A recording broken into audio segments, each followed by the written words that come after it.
عہد حاضر میں فکر قرآنی سب سے زیادہ اور سب سے صحیح منکشف ہوا علامہ اقبال پر. فکر کی بات کر رہا ہوں، اور خاص طور پر یہ کہ اس دور میں اس عہد جدید کے فلسفہ اور سائنس اس نے جو ایک سطح پیدا کی ہے انسان کے فہم اور شعور کی، اس پر جو کمپیٹیبل ہے، ایکسیپٹیبل ہے، اور جو چیز کے اس کے تقاضوں کو پورا کرنے والی ہے، وہ صرف علامہ اقبال کا فکر قرآنی ہے. بہرحال میرے لیے تو یہ اللہ تعالیٰ کے فضل و کرم ہی کی بات ہے کہ مجھے ایسے مواقع ملے. وہ آپ نے اگر مضمون پڑھ لیا ہوگا تو میں نے اس میں اپنی 4 کی بجائے 5 منزلیں قرار دی ہیں کہ اولین منزل علامہ اقبال کا ایک اردو شاعری کے ذریعے سے جو ایک ملی جذبہ تھا. ظاہر بات ہے بانگ درا وغیرہ میں ابھی کوئی فکری باتیں نہیں تھیں، بلکہ اس کے اندر تو وہ نظمیں بھی ہیں کہ جو ابھی ہندی قومیت کے زیر اثر انہوں نے کہی تھی، وہ بھی شامل ہیں. لیکن یہ کہ اس کے آخری حصے میں ایک ملی جذبہ اور ایک امنگ، کتاب ملت بیضا کی پھر شیرازہ بندی ہے، یہ شاخ ہاشمی کرنے کو ہے پھر برگو بر پیدا، یہ ایک انداز جو تھا. اور مسلمانوں کے اندر اتحاد ملی کا ایک ولولہ اور جوش اور خروش، ایک ہو مسلم حرم کی پاسبانی کے لیے نیل کے ساحل سے لے کر تا خاک کاشغر. تو یہ جذبہ وہاں سے مجھے الحمدللہ ملا ہے. بہت ہی ابتدائی عمر 10-11 برس کی عمر جو ہے اس میں یہ چیزیں مجھے اللہ نے عطا فرمائیں. اس کے بعد یہ ہے کہ مولانا مودودی سے تعارف ہوا، انہی کے وساطت سے مولانا ابوالکلام آزاد سے تعارف ہوا، اور یہ میں نے ان کے فکر کو، ان کے جو بھی قرآن مجید کے حوالے سے ان کی دعوت سامنے آئی اس کو بھی خوب اچھی طرح سمجھا، ہضم کیا، چیو کیا، ڈائجسٹ کیا، پھر اسے پڑھایا ہے لوگوں کو. جمعیت طلبہ کے زمانے میں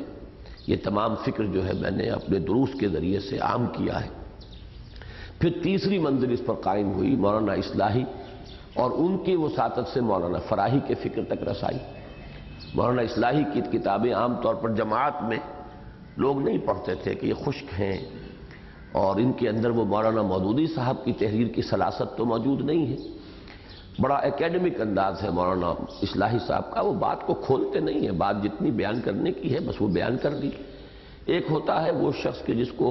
اس چیز کی زیادہ فکر ہوتی ہے کہ ہر طرح جیسے بھی ممکن ہو مجھے بات پہنچانی ہے.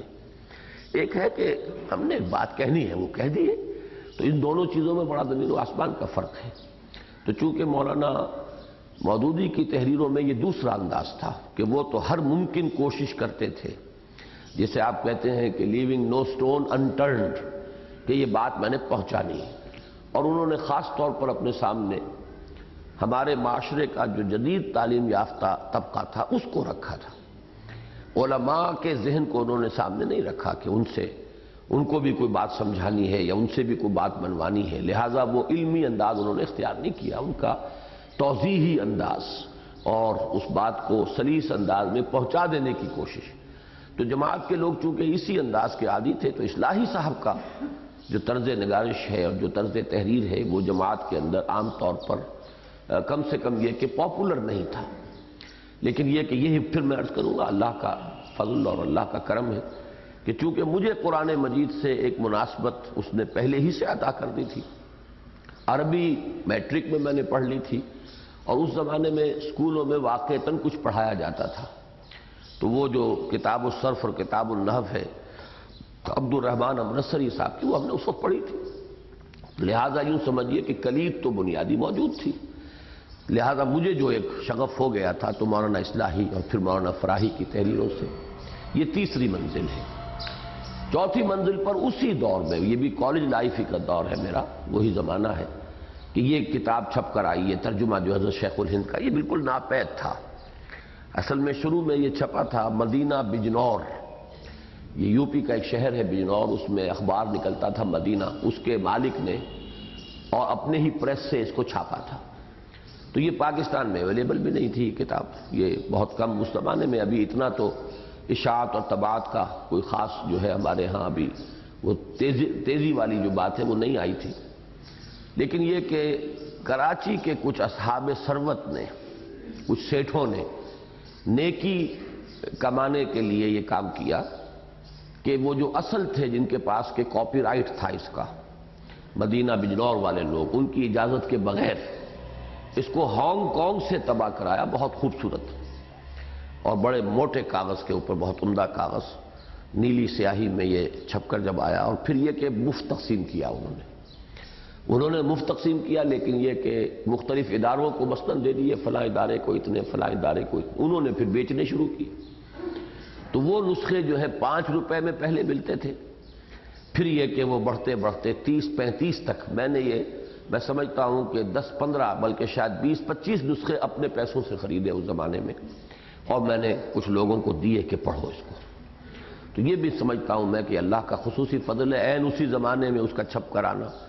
اور ظاہر بات ہے جماعت اسلامی کا عام آدمی جو ہے اس کا ذہن تو پھر یہ بن جاتا تھا کہ جب ہمارے پاس مولانا مودودی کی تفہیم القرآن موجود ہے تو اور کسی شے کی ضرورت کیا ہے؟ سارا فکر تو یہی ہے، ساری سوچ یہی ہے، دین کا اصل تو فہم حاصل ہی یہاں ہوا ہے، تو کسی اور طرف قطعاً کوئی التفات ہوتا ہی نہیں تھا۔ اور میں یہ نہیں کہتا کہ میں کبھی بھی اس کیفیت میں مبتلا نہیں رہا، میں بھی مبتلا رہا ہوں اس میں، جس کا ایک مظہر میں نے لکھا بھی ہے اپنی تحریروں میں، کہ اسی لاہور شہر میں رہتا تھا، میڈیکل کالج میں زیر تعلیم تھا۔ میڈیکل کالج آپ کو معلوم ہے یہاں نیلا گنبد کے ساتھ ہی ہے، درمیان میں صرف چوک ہے، اور ادھر وہ مسجد ہے نیلا گنبد کی، اور وہاں مفتی محمد حسن صاحب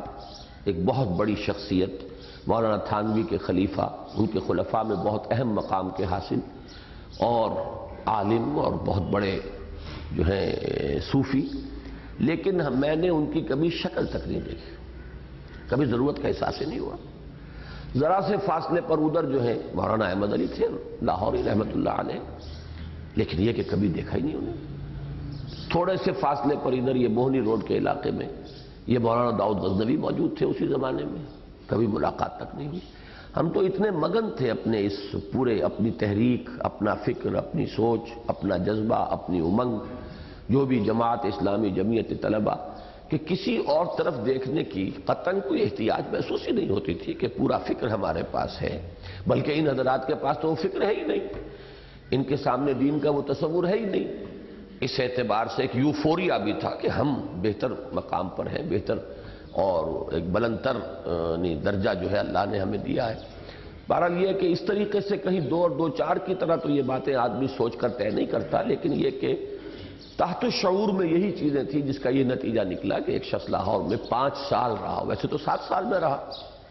لیکن 7 سال میں سے پہلے ایف ایس سی کے 2 سال جو ہے میں نکال رہا ہوں، لیکن یہ کہ 5 سال میڈیکل کالج میں زیر تعلیم لاہور میں مقیم، لیکن یہ کہ نہ ادھر مولانا مفتی محمد حسن صاحب کی زیارت ہوئی، نہ مولانا احمد علی صاحب کی زیارت ہوئی، نہ مولانا داؤد غزنوی کی زیارت ہوئی، لیکن یہ کہ بہرحال اس کے ساتھ ہی الحمدللہ کہ اسی دور میں کم سے کم اس ترجمے سے میں مجھے ایسی کشش محسوس ہوا کہ اس میں کوئی چیز اور ہے جس کی کہ ہمیں ضرورت ہے۔ بعد میں مجھے اس کا جو تجزیہ کر کے جو میں نے سمجھا وہ یہ کہ جس چیز کو میں کہتا ہوں باطنی ایلیمنٹ دین کا، تصوف کی چاشنی، وہ کہ جو نہ اصلاحی صاحب کے ہاں ہے نہ مولانا مودودی کے ہاں ہے۔ مولانا مودودی کے ہاں ایک حرکت ہے، ایک تحریک ہے، اس کے تقاضوں کا پورا شعور ہے، مولانا اصلاحی کے ہاں ایک عقلیت ہے، ایک یہ بھی جدید ایک عقلیت ہے قرآن مجید کی تفسیر کے ضمن میں، ایک ریشنلسٹ انداز ہے، لیکن یہ کہ وہ جو اندرونی کیفیات کا معاملہ ہے وہ یہاں پر it was something leaking. تو یہ اس وقت پوری طرح مجھے شعور نہیں تھا، لیکن یہ کہ میری طبیعت نے کشش محسوس کی اس ترجمہ اور ان حواشی کی طرف، تو یہ بہرحال میری 4تھی منزل تھی۔ 5ویں منزل پھر علامہ اقبال کی ہے، اس لیے کہ ابتدا میں جس علامہ اقبال سے میں متعارف ہوا تھا ان کا وہ جو فلسافیکل تھاٹ ہے وہ ابھی اس میں نہیں تھا، وہ تو ان کے فارسی کلام میں ہے زیادہ تر، اور پھر یہ کہ ریکنسٹرکشن میں ہے، ریکنسٹرکشن بڑی مشکل کتابوں میں سے ہے۔ بہرحال اللہ نے ایسے حالات پیدا کیے کہ مجھے میڈیکل کالج سے فراغت کے بعد 1-2 سالوں کے اندر ان تمام وادیوں سے بھی اللہ نے گزار دیا، ریکنسٹرکشن کا میں نے مطالعہ کیا، اور ساتھ ہی یہ کہ علامہ کی یہ کچھ افکار جو ہیں ان کو سمجھا۔ پھر اس کے کافی عرصے کے بعد اس میں یقیناً جیسا کہ میں نے لکھا ہے پروفیسر یوسف سلیم چشتی صاحب کی جو صحبت مجھے حاصل ہوتی رہی، اور ڈاکٹر رفیع الدین صاحب کے فکر سے جو متعارف ہوا وہ تو میں بہت جلدی ہو گیا تھا، یہ تقریباً 55-56 کی بات ہے، MBBS کرنے کے فوراً بعد جب میں ساہیوال میں جا کر مقیم رہا ہوں. تو اس طریقے سے یہ 5 منزلیں ہیں جس کو میں نے تعبیر کیا اس مضمون میں. اول و آخر یہ علامہ اقبال ہے. شروع میں علامہ اقبال کا ایک جذبہ ملی اور ایک جو یعنی جوش و خروش ہے احیائی، اور اختتام پر ان کا وہ فلسفہ، ان کا فکر، ان کی سوچ. درمیان میں یہ مولانا مودودی اور مولانا ابوالکلام آزاد کا ایک تحریکی انداز میں قرآن مجید کی دعوت کا معاملہ، مولانا فراہی اور مولانا اصلاحی صاحب کا قرآن مجید کے ترجمے کا اور تفسیر کا وہ انداز کہ القرآن یفسر بعضہ بعضا، اور قرآن مجید کے اپنے جو اس کے فطری طرز استدلال ہے اس کو فالو کرنے کا ایک انداز، اور پھر یہ کہ شیخ الہند اور شیخ الاسلام کے جو تراجم ہیں.